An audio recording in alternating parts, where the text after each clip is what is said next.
Наша песня хороша, начинай сначала. Североатлантический альянс все глубже увязает в украинском конфликте. На самом деле, как мы понимаем, ведет гибридную войну против нашей страны под лозунгом спасения Украины. Наверное, больше, чем хвастаться своей армией, Кремль любит угрожать всем и вся. На этот раз причиной истерики в Кремле стало приближение даты передачи Украине истребителей F-16. А их, как обещают партнеры, мы получим уже летом. И появление этого вида техники в России называют никак иначе, как провокация. Он не раскаялся. Такие люди не раскаиваются. Им это чувство неизвестно. Но если раньше Пынь не распинался, что всю западную технику и вооружение будут уничтожать...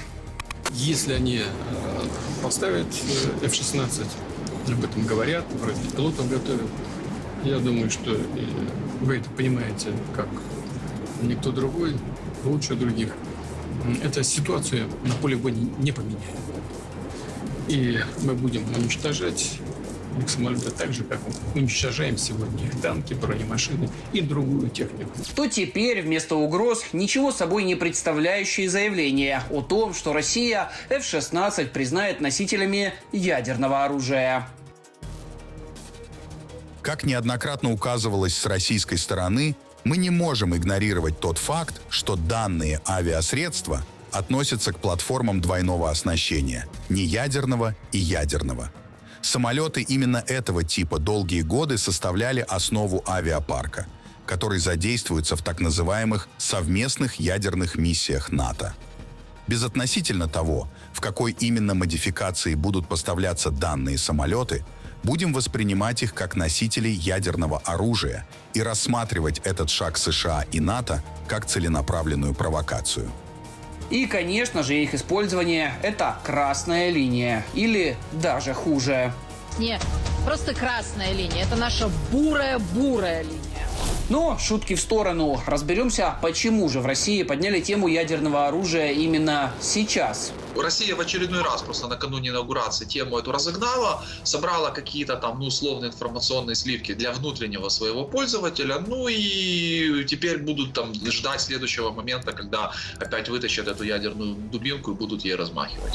При этом они оперируют своими любимыми фразами по типу «осознанная эскалация», «враждебный курс» и «стратегическое поражение». Что этим хотели сказать в Кремле, знают только в Кремле. Но правда в том, что все эти голословные заявления ожидаемого эффекта на Запад не произвели. Ведь на Россию давно смотрят как на неугомонного сумасшедшего, хоть и с ядерной кнопкой. Это попытка где-то отвлечь внимание Запада, попытаться путем вот таких угроз, чего они вспомнили, что F-16 носители ядерного оружия. То есть они, видимо, таким образом пытаются каким-то образом отложить, оттянуть факт прибытия этих самолетов, собственно, в Украину. То есть у них есть надежда, что после таких заявлений, где прозвучало, по сути, как намек, что это чуть ли не развяжет руки России в контексте использования ядерного оружия, там страны, которые будут поставлять F-16 Украине, они, например, либо откажутся от этого, либо начнут всячески затягивать сейчас процесс передачи самолетов.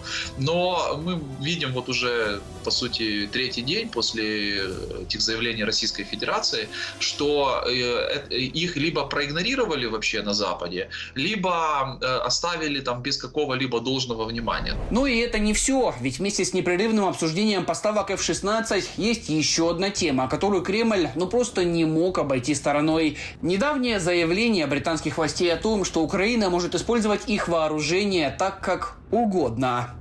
Что касается того, что делают украинцы, по нашему мнению, это их решение, как использовать это оружие. Они защищают свою страну, они подверглись незаконному вторжению Путина, и они должны предпринять эти шаги. Мы не обсуждаем какие-либо предостережения по этому поводу. Давайте будем абсолютно откровенны. Россия напала на Украину, и Украина имеет полное право нанести ответный удар по России. Поэтому в Кремле с пеной у рта опять поговаривают о каких-то красных линиях и даже угрожают ответными ударами. Впервые настолько откровенно западный политик признал то, что давно уже для всех стран мирового большинства является секретом Полишинеля. Запад ведет неприкрытую войну против России руками украинцев. Все свое негодование и угрозы высказали послу Британии в России, которого незамедлительно вызвали в МИД РФ. Найджел Кейси был предупрежден, что ответом на украинские удары с применением британского оружия по территории России могут стать любые военные объекты и техника Великобритании на территории Украины и за ее пределами. И, конечно же, прозвучали угрозы катастрофических последствий, а также призывы задуматься. Ну, прям-таки очень тревожно. Для нас не новость, что коллективный Запад не только закрывает глаза на все преступления киевского режима, но и открыто поощряет и подталкивает их к совершению. И слова Кэмерона – яркое тому подтверждение. Вопрос в другом, что получается, они не только других подталкивают исторически на путь и к дороге, ведущей к террористической деятельности. Они сами так считают. Они сами считают это нормальным. Но опять-таки, почему с такими-то заявлениями так медлили, ничего ж нового не придумали? Угрозы как угрозы. И то, получается, опять все на словах. Ведь несмотря на решительность дать отпор Британии, сделали в Кремле это осторожно. Там было одно интересное уточнение в этом заявлении. И мне кажется, таким образом Россия себе оставила путь для отступления, о том, что удары могут наноситься по каким-то британским военным объектам, которые находятся на территории, в том числе, других стран.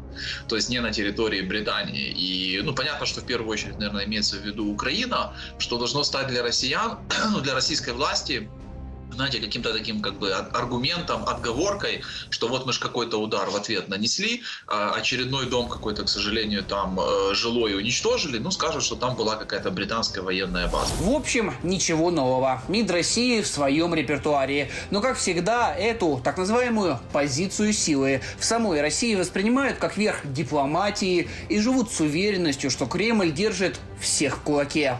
Что в их системе координат последнее слово должно оставаться за ними.